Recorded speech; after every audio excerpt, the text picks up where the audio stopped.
우리가 이 세상에 살면서 우리의 신앙이 항상 순탄할 수만은 없습니다. 굴곡이 있어요. 더러는 성령에 충만해서 뜨거운 마음으로 주님을 사랑하고 뜨거운 눈물을 흘리면서 감격 속에서 그렇게 주님을 사랑한다는 고백을 드릴 때가 있고, 더러는 너무 답답하고 되어지는 일은 없고 첩첩한 그런 가운데 우리의 심령이 그 신앙의 위기를 맞이할 수 있는 그런 여건들이 우리 삶 가운데 있게 된다는 것은 성경의 일괄적인 가르침입니다. 그래서 성경에 나오는 위대한 신앙인들도, 아브라함도 그가 신앙의 위기를 맞이했을 때가 있었습니다. 야곱도 마찬가지고, 그리고 여러분 모세, 그 하나님을 대면했던 그도 주님 나를 죽여주세요, 나 죽여주세요, 나 살고 싶지 않습니다, 그렇게 하나님 앞에 꼬꾸라져서 통에 자복했던 때가 있습니다. 여러분 불마차를 타고 들림받았던 이 엘리야, 기도할 때 하늘문이 열리고 비가 내리고 했던, 불이 내렸던 그러한 이 엘리야도 그가 하나님 차라리 내가 죽었으면 좋겠습니다, 그렇게 신앙의 위기를 맞이했을 때가 있습니다.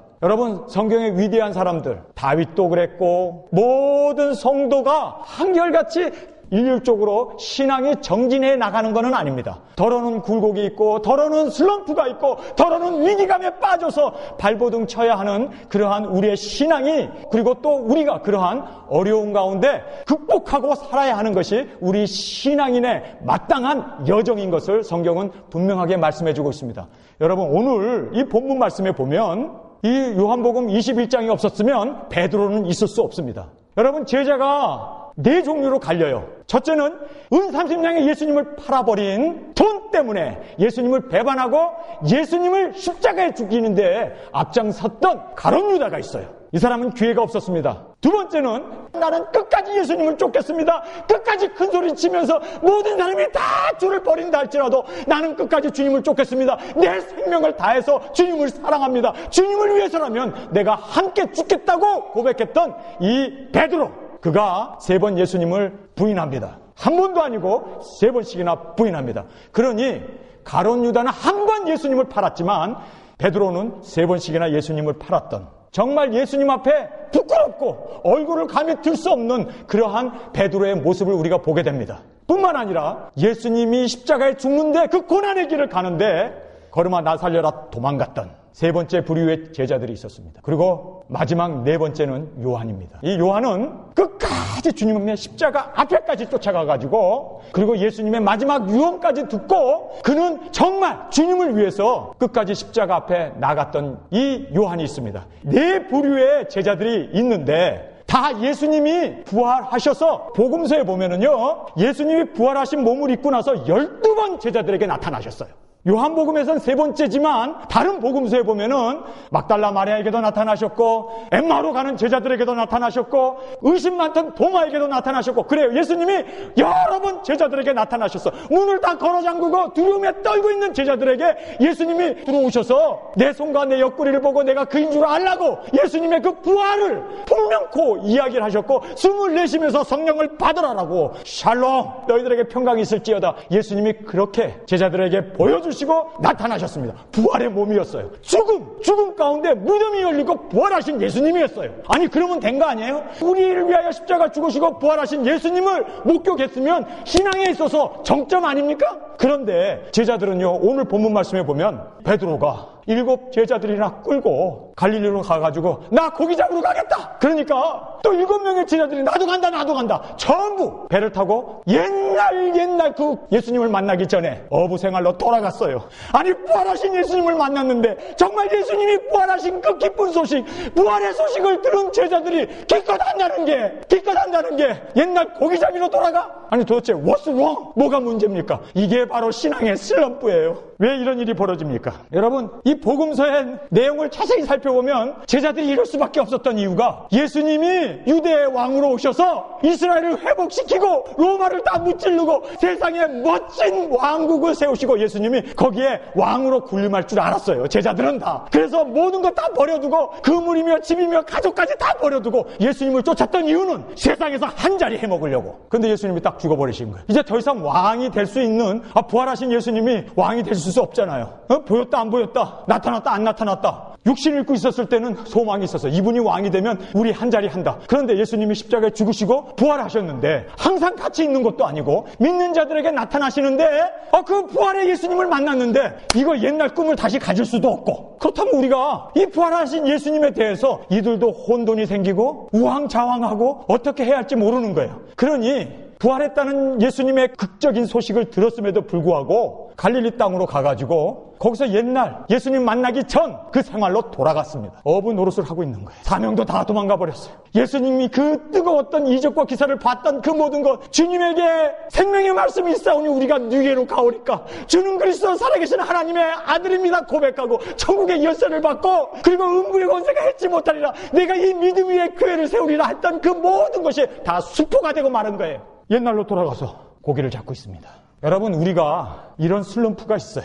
우리가 이 세상에 살면서 저도 30년 목회를 하면서 많은 슬럼프를 경험하게 됩니다. 그런데 정말 중요한 거는요, 내 죄로 인해서 또는 다른 사람의 헌담으로 인해서 어처구니 없는 우리 상황 가운데 내가 원치 않은 일들이 벌어진다 할지라도 우리에게는요 슬럼프라는 것이 있어요. 각오하셔야 돼요. 그러나 7번 넘어지나 의인은 8번째 일어나는 거예요. 여러분, 이것이 바로 베드로가 이렇게 슬럼프에 빠져 있었고 이렇게 지금 위기 가운데 있고 옛날로 돌아갔어요. 지금 요한복음 21장이 없으면 베드로가 될 수 없는, 교회를 세울 수 없고 사도가 될 수 없는 그저 나약한 어부로 그렇게 예수님 3년 반 동안 쫓아다니다가 어부로 돌아가고 귀향하고 끝나는 인생이 될 수밖에 없었는데, 이 요한복음 21장이 있기 때문에 우리에게 소망이 있는 거예요. 여러분, 왜 축구를 봅니까? 왜 우리가 스포츠를 관람합니까? 이유가 뭐예요? 스포츠를 보면은요 손에 막 땀이 지어지잖아요. 왜 그렇습니까? 역전이라는 것이 있기 때문입니다. 그 극적인 역전. 아니, 지금 시간은 다 돼가는데, 지금 이렇게 조금만 지나면 이제 경기는 끝나는데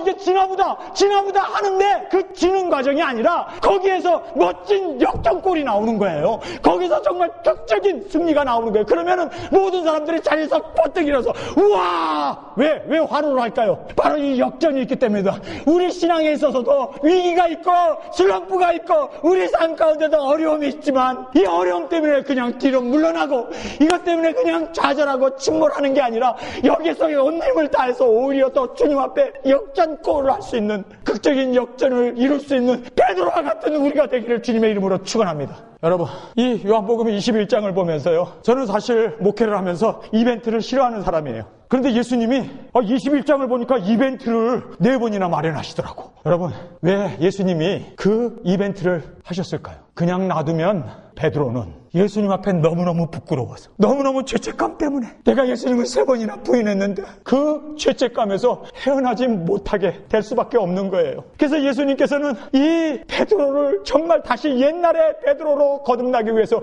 완전한 회복을 이루어 주시기 위해서 예수님이 이벤트를 준비하셨습니다. 여러분, 오늘 이 본문 말씀에서 예수님이 준비한 이벤트 4가지를 우리가 보게 됩니다. 첫 번째는요, 21장 6절에 나와 있습니다. 가라사대 그물을 배 오른편에 던지라, 그리하면 얻으리니 하신대, 이에 던졌더니 고기가 많아 그물을 둘 수 없더라. 여러분, 이것이 무슨 대목입니까? 베드로를 처음 만났을 때 그가 밤새 고기를 잡았어요. 한 마리도 못 잡았어요. 그래서 빈배 그물만 잔뜩 싣고 물가에 와서 그물을 싣고 있는데 예수님이 배에 올라타신 거예요. 그러면서 깊은 데로 가서 그물을 내리라. 여러분, 밤새 잠 못 자고 고기를 잡아서 한 마리도 못 잡은 사람인데 예수님이 갑자기 배에 올라타시더니 깊은 데로 가래요. 여러분, 깊은 데는요 육지에서 가장 멀리 떨어져 있어요. 그 깊은 데까지 또 가려고 그러면요 한참 노를 저어야 돼요. 그 피곤하고 잠 못 자고 정말 이제는 그렇게 슬럼프에 있어서 고기 한 마리 못 잡은 찹찹한 마음 가운데 예수님이 가자니까, 주님, 우리가 밤새 고기를 잡으려고 했지만 한 마리도 못 잡았는데 주님의 말씀에 의지하여 그물을 내리리다. 그리고 순종하고 그물을 깊은 데에 내렸는데 오늘 이 본문 말씀 이대로 그물이 찢어질 정도로 많은 고기를 잡게 되었습니다. 그때 베드로가 주님 앞에 무릎을 꿇고 엎드려 나는 죄인으로소이다, 나를 떠나소서. 그래서 예수님께서 내가 너를 고기 잡는 어부에서 이제 사람을 낚는 주의 일꾼으로 세웠다. 그래서 거기에서 베드로를 부르시고 사도로 부르시고 그렇게 해서 그를 부르셨던 그 예수님의 콜링. 여러분 이 세상에 살면서 슬럼프가 없을 수 없어요. 저도 지금 슬럼프가 엄청 지금 쌓여 있습니다. 얼마나 많은 슬럼프인지 아세요? 저 지금까지 목회 30년 하면서 이단 소리 들어본 적 없어요. 그런데 요즘 저보고 이단의 괴수라고 아니 모든 교회 목사님들이 전효선 목사 대리집 짐승의표를 설교하는 그 사람을 이제는 이단이라고 정죄해버렸어요. 그런데 요즘 왕따 당했어요. 누구 하나 전화해주는 사람도 없고 저를 만나려고 하는 사람도 없어요. 옛날에는 얼마큼 사람들이 저를 찾아왔는지 몰라요. 그런데 요즘은 아무도 안 와요. 왕따 당했습니다. 하나님의 앞에서 회복의 기회가 있을 거 아니에요. 주님 앞에 돌아올 수 있는. 3번 부인한 걸로 끝납니까? 이게 신앙입니까? 아니에요. 거기서 다시 주님 앞에 회복되고 주님 앞에 기일되고 주님 앞에 말씀으로 세워지는 그 은혜가, 이것이 진정한 기독교에서 말하는 그리스도 안에 있는 자에는 새로운 피조물이라. 보라, 이전 것은 지나갔으니 새롭게 되었도다. 여러분, 살인자들이 하나님의 말씀을 쓰는 그 귀한 일꾼들이 되지 않았습니까? 다윗 살인하고 간음한 사람이에요.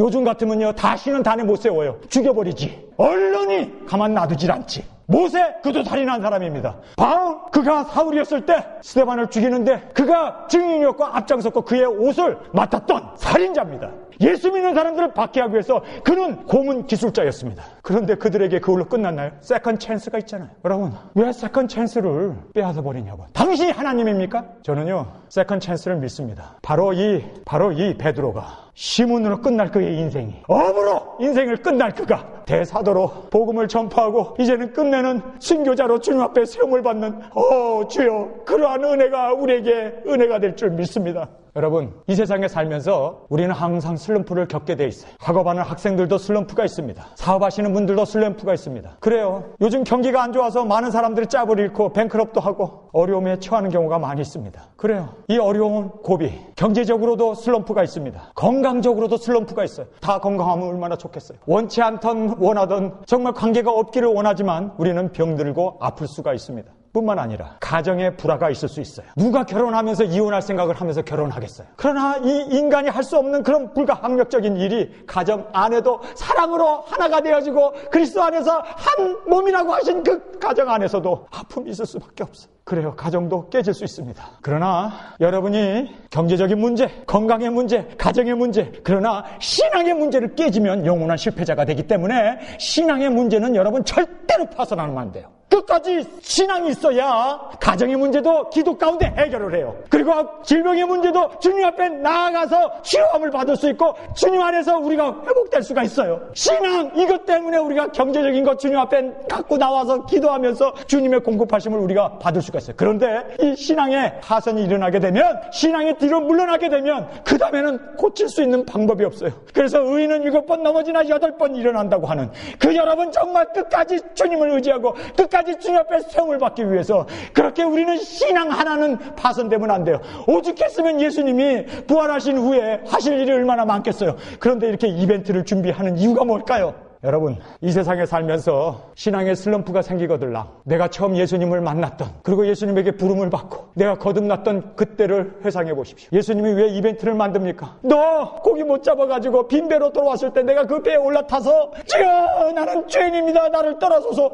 그리고 예수님께서 내가 너는 시몬이지만 이제는 베드로라, 예수님께서 그를 부르시고 사람 낚는 어부를 만드셨던 그때를 회상하게 하신 거예요. 저도 요즘 슬럼프가 얼마나 많은지 몰라요. 내가 어렵고 힘들고 내가 무슨 죄를 지면은 꼭 내 아들을 통해서 하나님이 말씀을 하세요. 그래서 제가 저 집사람하고 같이 차를 타고 10시간 운전하고 가고 10시간 운전하고 저 혼자 운전을 다 했습니다. 운전하고 가면서 하나님, 나 사임하려고 그래요. 나 지금 이단 소리 들어요. 나 왕따 당하고 있어요. 하나님, 나 사임할래요. 하나님께서 운전하고 가고 오고 하는 길에서 내가 너를 어떻게 불렀는지, 너 그 처음에 불렀던 그때를 회상해보렴. 그래요, 저 소경이었어요. 앞이 안 보였던 소경이었어요. 그래요, 저 말 못하는 벙어리였어요. 소경을 눈을 뜨게 하시고 말을 하게 하실 하나님의 그 부르심 앞에 주님 용서해 주시옵소서. 용서해 주시옵소서. 하나님 앞에 얼마나 회개하면서 주님 용서해 주시옵소서. 내가 죽는 그 순간까지, 내가 순교하는 그 순간까지 내가 이 하나님이 주신 이 목소리, 하나님이 주신 이 하나님의 말씀을 전하겠나이다. 나 이대로 침몰하지 않겠습니다. 오히려 더 복음을 전하고 오히려 더 하나님의 말씀을 피땀을 흘려서라도 주님이 오시는 그 길을 준비하고 예비하는 족이 되겠습니다. 여러분, 어려움이 생기면요, 처음 예수님을 만났던 그 부르심에, 예수님께서 우리를 부르셨던 그곳을 돌아보시기 바랍니다. 예수님께서 지금 베드로에게 그물을 던져라, 오른편에 던져라. 여러분, 그 일을 통해서 베드로에게 리마인드. 그래요. 여러분, 어떻게 구원받았나요? 어떻게 예수님을 믿게 되었나요? 어떻게 주님께서 여러분을 지금까지 부르시고 인도해 주셨나요? 그것을 회상해 보시기 바랍니다. 두 번째로 보면요, 예수님께서 회개를 촉구시킵니다. 회개하기 위해서. 물론 닭이 울 때 그가 3번이나 주의 말씀을 기억하고 회개 기도했지만 예수님 앞에서 친히 회개하기를 주님은 원하셨습니다. 그래서 여러분 성경을 보시기 바랍니다. 21장 9절입니다. 육지에 올라와 보니 숯불이 있는데 그 위에 생선이 놓였고 떡도 있더라. 숯불을 피워놓은 거예요. 아니, 예수님께서 왜 호숫가에다가 숯불을 피워놨을까요? 분명코 사랑하는 요한은 예수님을 한눈에 알아봤어요. 사랑하는 사람은요, 사랑하는 사람을 알아보게 되어 있습니다. 그래서 요한은 예수님을 사랑했던 제자이기에 예수님이라다! 라고 그렇게 소리를 쳤습니다. 그런데 옷을 벗고 있던 이 베드로가 갑자기 겉옷을 두르고 물로 점프해 들어갔습니다. 여러분, 수영하려면요, 입던 옷도 벗어버려야 돼요. 근데 옷을 오히려 껴입고 물에 뛰어들어갔단 말이에요. 왜 그랬을까요? 그만큼 예수님 앞에 서먹서먹했던 거예요. 내 죄 때문에, 내 죄책감 때문에. 아이고, 내가 예수님을 3번이나 부인했고 큰소리 치다가 이거 코가 납작해진. 아이고 주여, 나는 주님 앞에 감히 설 수 없습니다. 그래서 주님이라고 하니까 가긴 가야 되는데 옷을 껴입고 뛰어들어갈 만큼 그는 수치심에, 죄책감 때문에 그는 주님 앞에 당당히 나갈 수가 없었어요. 근데 예수님은요, 분명코 주님이라고 그러면 옷 입고 뛰어들 걸 예수님은 아셨어요. 와, 하나님이시기 때문에. 그래서 옷이 젖은 상태로 달려온 그를 따뜻하게 맞이해주기 위해서 숯불을 켜놓은 거예요. 여러분은 정말 힘들고 정말 주님 앞에 죄책감 가운데 있을 때 뿔이 있으십니까? 그래도 그 숯불 때문에 따뜻함을 받을 수 있고 그 숯불 때문에 정말 위로를 받을 수 있는, 그래서 예수님께서 숯불을 피워놨어요. 근데 숯불을 피워놨던 또 다른 의미는 베드로가 뿔 앞에서 예수님을 3번 부인했습니다. 숯불 펴진 데서 손을 쬐면서 작은 계집종 하나가 당신 예수님과 같이 다니던 일행인데, 그랬더니 무슨 소리야? 나중에는 역경을 내면서 화를 내면서 그런 소리 하지 말라고 저주까지 하면서 그가 예수님을 부인했습니다. 어디서? 숯불 앞에서. 근데 예수님이 숯불을 켜놓은 거예요. 그러니 예수님 앞에 와가지고 내가 예수님 앞에서 3번씩이나 숯불 앞에서 예수님을 부인했는데 리마인드를 시키는 거예요. 여러분, 정말 내가 무슨 죄를 졌는지 구체적으로 여러분이 깨달아야 돼요. 그저 죄도 내가 뭔 죄를 짓는지도 모르고 내가 무슨 죄를 졌는지도 못하고 그저 용서해 주세요가 아니라 구체적으로 내가 숯불 앞에서 주님을 부인했습니다. 숯불 앞에 와가지고 예수님 앞에서 예수님 사랑합니다, 사랑합니다, 사랑합니다 3번 부인을 오히려 이제는 사랑으로 고백하게 하시는 주님의 이 놀라운 역사를 우리는 보게 됩니다. 여러분, 회개를 통해서만이 진정으로 관계가 회복이 돼요. 회개하지 않았을 때는요, 물속에 뛰어드는데 옷을 벗고 들어가야 되는데 오히려 옷을 껴입고 들어가는 그런 허무맹랑한 짓을 한다니까요. 여러분, 주님 앞에 정말 당당히 설 수 있도록 예수 그리스도의 그 보혈과 예수 그리스도의 그 공로로 우리가 정결하게 되었다는 그 은혜 가운데 나가시는 저와 여러분이 되시길 주님의 이름으로 축원합니다. 회개해야 돼요. 회개하지 않으면 우리는 주님 앞에 부끄러운 가운데 오히려 수치심을 가지고, 그리고 주님 앞에 정말 좌절감과 그리고 죄책감 가운데 주님 앞에 나갈 수가 없어요. 여러분, 기도가 안 됩니까? 더 기도해야 할 때예요. 더 은혜를 사모해야 할 때예요. 문제가 해결이 안 됩니까? 오히려 더 문제를 가지고 주님 앞에 나아갈 수 있는 저와 여러분이 되시길 간절히 주님의 이름으로 축원합니다. 제가 자녀를 셋을 키우는데요, 저희 자녀들에게 있어서는 참 고마운 것이 있어요. 아이들이 실수하잖아요. 잘못하잖아요. 그러니까 아이죠. 특별히 티네저 때는 얼마나 아빠한테 어긋어긋하는지, 반항을 해야 되는지. 우리 아들은 예수님을 안 믿겠다고, 나 신앙을 떠나겠다라고 하는 그런 고백 가운데 제가 목회를 해야 하나 말아야 하나 그 좌절 가운데 빠져 있었을 때도 있어요. 그런데 이 아이들을 제가 훈계도 하고 나무라기도 하고 야단도 치는데요, 이 아이들이 야단을 맞고 그리고 더러는 그렇게 아빠의 이 디스플린을 통해서 이 아이들이 오히려 아빠를 멀리 떠나는 게 아니라 야단을 맞고 혼이 났음에도 불구하고 오히려 아버지에게 더 가까이 다가오는, 이것이 참 아들이더라고요. 참 자녀입니다. 야단을 쳤다고 해서 출행랑을 노는 그런 자식은요, 사생아보다도 못한 거예요. 여러분은 어떻습니까? 어려움이 생기고 죄책 가운데 죄로 인해서 하나님 앞에 두렵고 떨리는 그런 가운데 있다 할지라도 여러분이 진정으로 거듭난 하나님의 자녀라면요, 더 주님의 품으로 기어들어가요. 나는 주님 없으면 살 수 없습니다. 나는 주님만이 모두가 되십니다. 오히려 주님 앞에 더 나아가고 더 충성하고 더 주님과의 깊은 교제 가운데 그렇게 사는 것이 바로 진정으로 거듭난 사람의 모습이에요. 죄가 생겼다고 해서 도망가는 사람은요, 그거는요 마귀 자식이에요. 그러나 하나님의 자녀는요, 하나님의 훈계와 하나님의 교훈과 하나님의 깨우침을 통해서 오히려 더 회개하고 주님 앞에 더 나아가고 더 사명 감당하기 위해서 충성하는 것이 진정한 성도의 바른 모습입니다. 숯불을 켜놨어요. 회개하라고. 그리고 예수님께서 세 번째로 준비하신 것이 있습니다. 21장 13절입니다. 예수께서 가셔서 떡을 가져다가 저에게 주시고 생선도 그와 같이 하시니라. 오병이어에 5,000명을 먹이고도 12광지가 남았던 그 일을 지금 예수님께서 떡을 가져다가 제자들에게 나눠주는 거예요. 왜 그렇습니까? 너가 나와 함께 있었을 때는 5,000명도 먹이고 남은 그 놀라운 이적과 기사, 12광지를 가득 풍성하게 많은 사람들에게 최고의 기적을 먹는 것을 통해서 사람들을 공급하고 섬기는 일을 하지 않았느냐? 지금 예수님께서 가장 극적인 그 일을 베드로 앞에서 하시는 거예요. 여러분,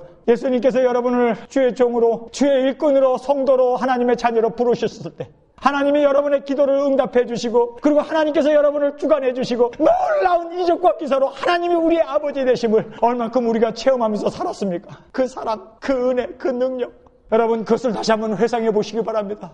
주님, 나에게 그러한 은혜가 있었습니다. 예수님께서 바로 이 최고의 기적을 상기시키는 거예요. 기억나게 하시는 거예요. 그래서 떡을 떼어다가, 그리고 물고기를 떼어다가 제자들에게 나누어 주었습니다. 이걸로 끝나는 게 아니에요. 너무너무 중요한 대목이 하나가 더 나오겠습니다. 21장 15절입니다. 저희가 조반을 먹은 후에, 여러분 이것이요 예수님이 성찬 예식을 하시던 그 대목입니다. 조반을 먹던 중에 예수님께서 자리에서 일어나서 이제 대숫대에다가 물을 떠다가 제자들의 발을 씻기시고, 그리고 예수님께서 떡을 들어서 이것은 내가 너희를 위하여 주는 나의 살이다, 그리고 포도주를 가지고 이것은 내가 너희를 위하여 십자가에서 흘리는 나의 보혈이다 라고 성찬 예식을 하셨을 때, 그리고 너희들이 이제 다 나를 떠나게 된다 그랬을 때 이 베드로가 큰 소리 치지 않습니까? 모두가 다 주님을 버리고 떠난다 할지라도 나는 끝까지 주님을 쫓겠습니다. 거기서 큰 소리 치고 나는 주님 앞에 끝까지 내 생명을 다해서 정말 순교의 자리까지 예수님과 함께 십자가에 죽겠습니다. 그렇게 큰 소리 쳤던 그 대목이에요. 바로 이겁니다. 하나님께서는요, 내 죄 때문에 내 눈에서 피눈물이 나고, 내 죄 때문에 내가 정말 괴로워하고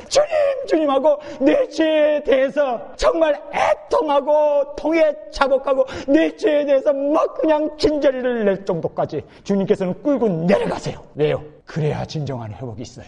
죄 짓고 나서 나 구원 받았어. 여러분, 그런 사람은 처음부터 구원을 의심해야 합니다. 정말 내 눈에 뭐 티 하나 들어와도 눈물을 흘려가면서 이걸 닦아내잖아요. 견딜 수가 없어서. 왜냐하면 내 본성이 아니기 때문에. 내 몸에 가시 하나가 들어와도 이거 빼놓지 않으면은, 피를 내면서라도 빼놓지 않으면 견딜 수 없는 것 마찬가지예요. 지금 예수님께서 이 베드로에게 큰 소리 쳤던 그 장면을 연출시키는 거예요. 식사를 같이 마친 후에 베드로에게 물어요. 이제 여러분, 오늘 이 대목에서 정말 그리스도 안에서 우리가 진정한 회복, 이것이 복음입니다. 우리에게는 신앙의 슬럼프가 있어요. 항상 오르막길만 있는 게 아니에요. 더러는 백슬라이드, 내리막길도 있습니다. 신앙은 굴곡이 있습니다. 그런데 위대한 사람은요, 그 굴곡에서 완전한 회복을 이룬 사람이 위대한 사람이에요. 이 요한복음 21장에 바로 그 목적을 위해서 우리에게 씌워졌습니다. 우리가 진정한 회복을 위해서는 예수님이 나를 부르시고 나에게 사명을 주시고 나를 인도해 주시고 나를 통해서 역사하셨던 것을 회상해 보세요. 조용히 회상해 보세요. 하나님의 놀라운 은혜, 그리고 내가 죄를 진 거에 대해서 정말 뼈아프게 그 수치의 자리까지 내려가셔야 돼요. 그래야 우리가 다시는 죄를 짓지 않습니다. 한 번 구원은 영원한 구원이라고, 한 번 예수님 믿고 영접했으면 이제 여러분의 죄는 영원히 옮겨졌다고 그렇게 이야기하는 것은 진정한 회개를 모르는 사람이에요. 왜 예수님이 이렇게까지 이벤트를 하시면서 베드로를 회복시키기를 원하셨을까요? 바로 이런 단계의 회복이 없이는 진정으로 주님 앞에 사용을 받을 수가 없기 때문입니다. 두 번째로 보면은 과거만 회상하고 과거의 은혜에 젖으면 안 돼요. 지금 현재 사랑의 고백, 지금 현재 사랑의 관계가 주님과 이루어져야 합니다. 그래서 15절에 저희가 조반을 먹은 후에 예수께서 시몬 베드로에게 이르시되 요한의 아들 시몬아, 여기 보면요 베드로라고 얘기 안 해요. 지금 그의 믿음은요 옛날 예수님을 만나기 전 그 신앙의 추락으로 떨어졌기 때문에 베드로에게 베드로라고 얘기 안 하고 주는 그리스도 살아계신 하나님의 아들이라고 고백했던 거 싹 무시해버리고 요한의 아들 시몬아라고 얘기하는 거예요. 그러면서 처음부터 다시 시작하자는 거예요. 요한의 아들 시몬아, 내가 이 사람들보다 나를 더 사랑하느냐? 이 사람들, 거기 제자들이 7이나 있었습니다. 이 제자들보다 나를 더 사랑하냐고 예수님이 물으십니다. 그럴 때 베드로가 가로되 주여 그러하외다. 우리 한국 성경에 보면 주여 그러하외다 이렇게 되어 있지만 영어 성경에 보면 그러하외다가 먼저 나와요. Yes, Lord 이렇게 되어 있어요. 그릭 성경에도 보면 Yes, Lord로 되어 있습니다. 여기를 보면은 주여라는 말이 먼저 나오는데 아니에요. Yes가 먼저 나왔어요. 그러하외다 주여 이렇게 대답합니다. 내가 주를 사랑하는 줄 주께서 아시나이다. 가라사대 내 양을 먹이라. 새로운 사명을 주십니다. 그래요. 지금까지 신앙의 슬럼프에 빠져가지고 가족들도 돌보지 않고 교인들도 돌보지 않고 마귀의 그 조롱 가운데 우리의 심령이 그냥 떨어질 대로 떨어진 상태에서 여러분이 진정으로 주님과의 사랑의 관계가 회복되면 제일 먼저 하는 것은 사명이 다시 양을 치고 다시 양을 먹이는 그 사명을 감당하게 된다는 겁니다. 여러분, 죄로 인해서 뒤로 물러날 것이 아니라 오히려 죄악 가운데 주님을 더 사랑하고 성도들을 더 사랑하고 성도들을 더 섬기는 저와 여러분이 되시길 간절히 주님의 이름으로 축원합니다. 두 번째, 가라사대 요한의 아들 시몬아 내가 나를 사랑하느냐 하시니 가로되 주여 그러하외다. 내가 주를 사랑하는 줄 주께서 아시나이다. 가라사대 내 양을 치라 하시고, 여기서 또 다시 예수님이 두 번째 질문을 해요. 세 번 예수님이 요한에게 사랑 고백을 듣습니다. 예수님이 사랑에 목이 말라가지고 사랑 고백을 계속 들으려는 게 아니라 정말 세 번 예수님을 부인했기 때문에 진정한 회복을 통해서 예수님과의 그 사랑의 고백 가운데 정말 양을 치고 양을 먹이고 양을 치는 그러한 귀한 일꾼으로 세움을 주시기 위해서, 사명을 주시기 위해서 이렇게 예수님께서 너가 나를 사랑하느냐고 계속 질문을 했던 것을 보게 됩니다. 17절에 이것이 중요한 대목입니다. 세 번째 가라사대 요한의 아들 시몬아 내가 나를 사랑하느냐 하시니 주께서 세 번 나를 사랑하느냐 하심으로 베드로가 근심하여. 여러분, 이게 중요한 거예요. 왜 예수님이 세 번이나 똑같은 질문을 합니까? 그 이유는요, 이 근심하면서 정말 내가 주님을 사랑하는가, 입으로만 말고 마음으로만 말고 정말 내가 주님을 사랑하는가 근심하면서 여러분이 물으셔야 돼요. 그래서 예수님께서 세 번 내가 정말 나를 사랑하느냐고 물었을 때 그가 근심을 하게 됩니다. 근심을 하게 되면서 그의 대답이 바뀌어버려요. Yes, Lord가 아니라 이제는 예수님이 앞장서십니다. Lord, yes. 그래서 한국 성경에는요, 세 번째 내가 나를 사랑하느냐 하심으로 베드로가 근심하여 가로되 주여, 이겁니다. 주여. 정말 예수님이 나의 삶의 주가 되셔야 돼요. 지금까지 이 베드로는요, 자기가 젊어서 띠를 띠고 지가 원하는 대로 마음껏 하고 주여 그리하지 마옵소서. 그래서 사탄아 물러가라가 되고 누가 큰 자나 다투는데 제일 먼저 앞장서고 나는 끝까지 예수님을 쫓겠다고 큰소리치고 그가 자기의 삶의 주인이 되어서 멋대로 살았는데 이제 예수님이 정말 나를 사랑하느냐 했대도 Yes Lord, Yes Lord 그냥 입에 받은 얘기만 했었는데 예수님께서 세 번째 물으니까 두려움이 생긴 거예요. 내가 정말 주님을 사랑하지 않는 거 아닌가? 내 이성적으로, 내 감정적으로, 내 의지적으로만 사랑하는 게 아닌가? 그래서 베드로가 두려움 가운데 Lord, 주여. 여러분, 정말 이제 이 주님이 먼저 앞서시기를 주님의 이름으로 축원합니다. 주여. 여러분, 이러면 끝나는 거예요. 예수님이 나의 삶에 있어서 주가 되시면 끝나는 거예요. 뭐 걱정할 게 있어요. 예수님이 다 알아서 하시는데. 내가 옷을 입고 물에 뛰어들 것까지 하시고 숯불까지 펴주시는 분이시고 내가 세 번 부인할 때 닭까지 울게 하셨던 예수님이신데 예수님이 내 앞에 서시면 우리는 두려울 게 없는 거예요. 예수님. 문제는 예수님을 뒤에다 제쳐버리고 내가 앞서버리는 거예요. 그래서 Yes Lord, Yes, 자기의 주관, 자기의 대답, 자기의 확신, 여러분, 그게 아니에요. 신앙은요, 주객이 바뀌는 거예요. 내가 물러나고 예수님이 나의 주인이 되시고 왕이 되시고 나의 하나님이 되시고. 여러분, 이거를 위해서 예수님이 세 번 부르신 거예요. 그럴 때 이 베드로는 주여. 여러분의 삶 가운데 내가 주인이냐 아니면 예수님이 주인이냐, 이것이 바로 구원의 정말 핵심인 것입니다. 혁명이 일어나야 돼요. 내라고 하는 이 내가 주인이 되었던, 내가 왕이 되었던 나의 삶 가운데 내가 물러나고 혁명이 일어나서 예수님이 나의 삶의 주인이 되시는, 이것이 구원이요, 이것이 영생이요, 이것이 바로 예수님께서 베드로에게 진정한 사랑을 하는 사람에게 있어서 요구됐던 주님의 질문이었던 것입니다. 그랬을 때 주여 17절입니다. 주여 모든 것을 아시오니. 아까까지는요, 모든 것을 아신다는 말이 없었어요. 예수님이 세 번 질문하니까 이제는 세 가지가 바뀌네요. 세 번 질문 가운데 근심이 생겨버렸어요. 내가 입으로만 주님 사랑한다고 고백하는 거 아닌가? 자기가 인생의 주인이 되어가지고 멋대로 살면서도 내가 주님을 사랑한다고, 내가 주님을 따른다고, 내 인생에 있어서 주인은 내가 아닌가? 그래서 두려움이 생긴 거예요. 근심이 생긴 거예요. 자기 자신을 돌아보게 되었어요. 이제는요, 나라고는 예스, 나의 의견, 나의 주관이 싹 내려앉고 예수님이 주여.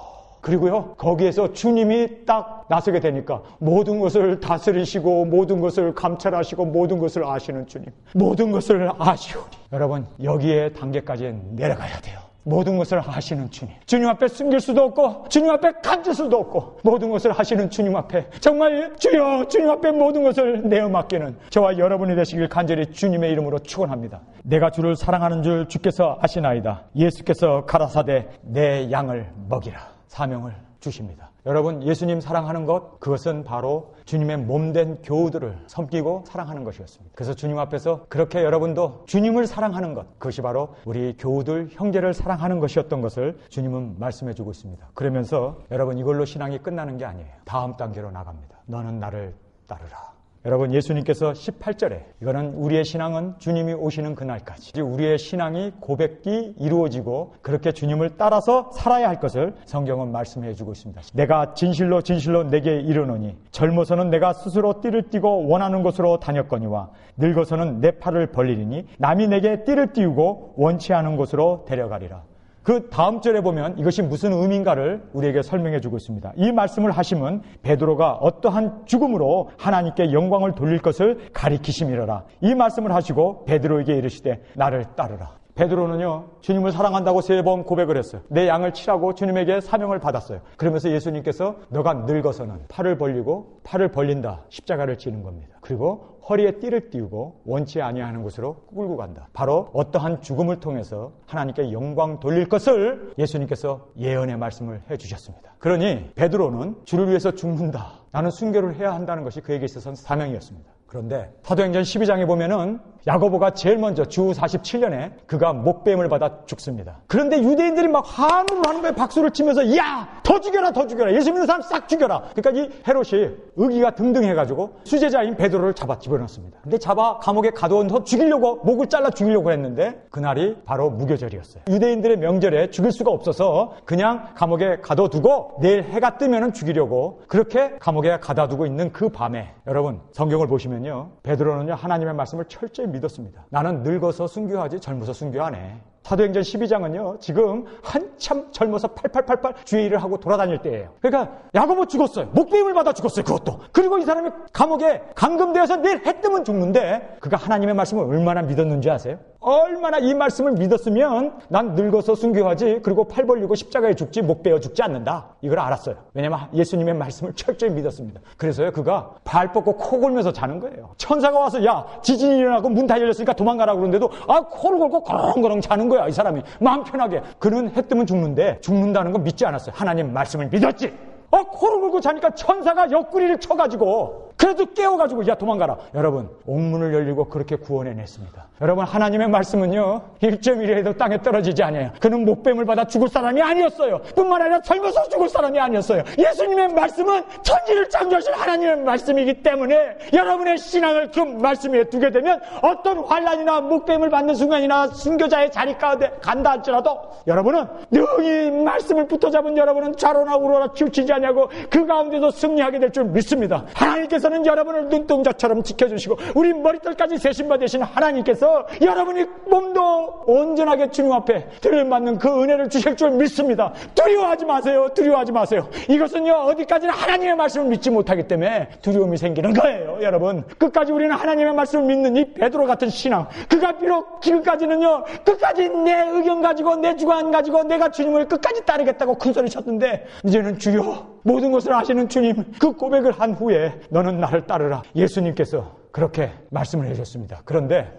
이 베드로가 또 실수를 합니다. 인간은요, 실수? 이 정도 됐으면은 순교의 자리까지 가고 하나님 앞에 순교로 영광을 돌린다는 그것까지도 알고, 양팔을 벌리고 십자가에 죽는다는 것까지도 알고, 늙어서 죽는다는 까지 계시를 받았으면 끝나는 거 아니에요? 그런데 사람을 쳐다보면요, 항상 넘어져요. 사람 쳐다보면 안 돼요. 여러분이 하나님의 말씀을 의지하시기를 주님의 이름으로 축원합니다.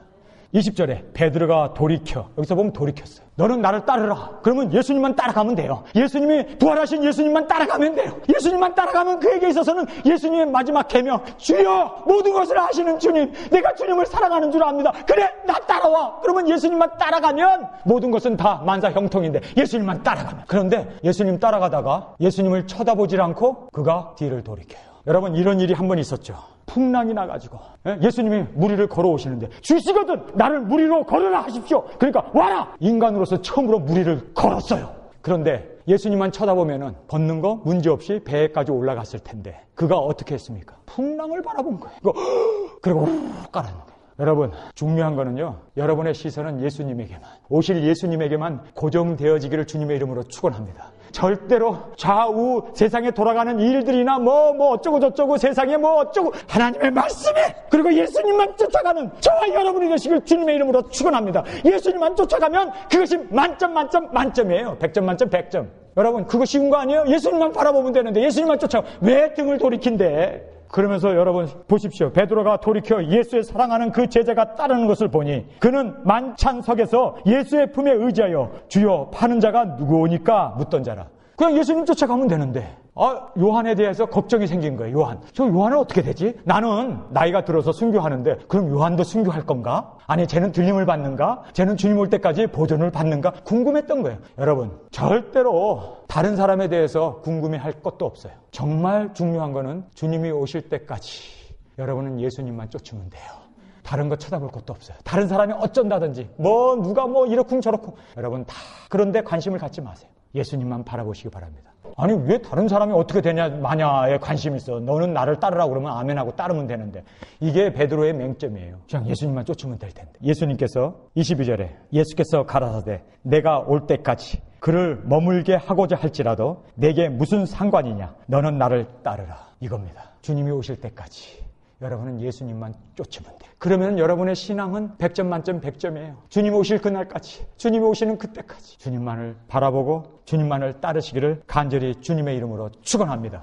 이 말씀이 형제들에게 나가서 그 제자는 죽지 아니하겠다 하였으나 예수님의 말씀은 그가 죽지 않겠다 하신 것이 아니라 내가 올 때까지 그를 머물게 하고자 할지라도 내게 무슨 상관이냐 하신 것이라. 요한은 들림 받나 보다. 예수님 오실 때 그는 죽지 않고 예수님을 맞이할 수 있나 보다. 많은 사람들이 왜냐하면 그렇게 주님이 오실 때까지 그를 놔두겠다라는 말로 이해를 한 거예요. 이 말씀 때문에 초대교회가 이익이 됐을까요? 아니면 불이익을 받았을까요? 요한이 죽기 전에 예수님 온다는 그 뜨거운 신화, 순교의 신화. 이제 주님이 요한이 살면 얼마나 살아? 예수님이 오신다고 하는 그 긴박감. 요한이 죽기 전에 예수님이 오신다고 하는 그 뜨거운 신화. 오히려 초대교회 교인들은 그러나 그들의 신앙에 있어서는 보탬이 되었습니다. 예수님이 언제 오시는 것은 주님만이 아시고 하나님만이 아시는 일입니다. 사랑이라는 것 90%, 사랑의 90%는 기다림입니다. 여러분 정말 예수님 사랑하세요? 그러면 예수님 보고 싶고 예수님을 고대하고 기다리면서 살아요. 그렇습니다. 저는 37년을 기다려왔습니다. 수많은 소문에 위로도 받고 기대도 하면서 기다려왔습니다. 주님을 기대하며 믿고 기다려온 세월은 축복이었습니다. 그래도 한결같이 기다림을 포기한 날은 없습니다. 마음은 언제나 주님께 있었습니다. 말씀을 구하고 묵상했습니다. 기다림이 쌓이는 만큼 사랑이 쌓였고 말씀으로 채워졌습니다. 세상을 바라보지 않고 주님만을 바라보았습니다.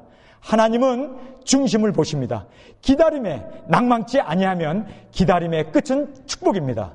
제가 주님을 기다려온 세월을 한 번도 후회한 적은 없습니다. 기다림은 사랑의 증거입니다. 믿음의 선진들이 다 그러해 왔습니다.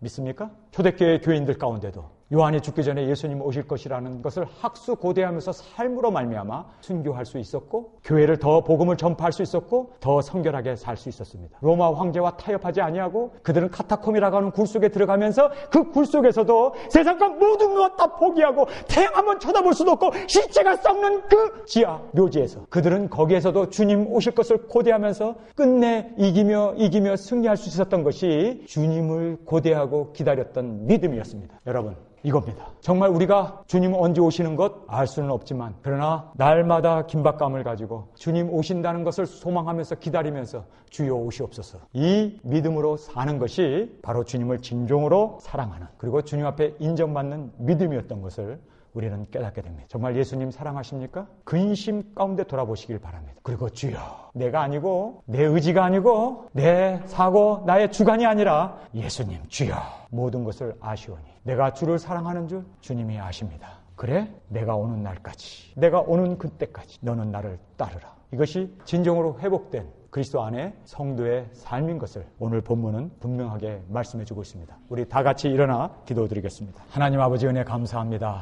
주님이 오시는 그날까지 초대교회 교인들이 그렇게 믿고 살았습니다. 우리도 주님이 우리 삶이 끝나기 전에 주님이 오실 것을 고대하며 사랑하며 그렇게 기다리며 살아가는 저희들의 삶이 되어지게 하여 주옵소서. 이제는 우리 주 예수 그리스도의 은혜와 아버지의 사랑하심과 성령님의 감동 감화 역사하심이 우리의 신앙의 굴곡 가운데도 7.8기 7번 넘어지나 8번 일어날 수 있는 그 회복의 진정한 의미를 깨닫고 정말 시몬을 베드로로 그렇게 회복시켜 주신 주님께서 오늘 저희들 신앙의 슬럼프에서 더욱 주님을 향한 뜨거운 사랑으로 그 고백으로 살아갈 수 있는 주님이 오시는 그날까지 너는 나를 따르라는 그 말씀이 나에게 주어주신 말씀으로 받고 그렇게 살기를 작정한 온 교우들 그리고 인터넷을 통하여 이 말씀을 듣는 모든 성도들 마음 가운데 주께서 오실 때까지 너는 나를 따르라는 그 음성 가운데 그렇게 끝까지 따르며 순종하며 살아가는 저희들의 삶이 되어질 수 있도록 주님이 인도하시고 또 역사하시고 우리의 모두를 아시는 주님께서 온전히 주관해 주시기를 우리 주 예수 그리스도의 이름으로 간절히 축원하옵나이다. 아멘.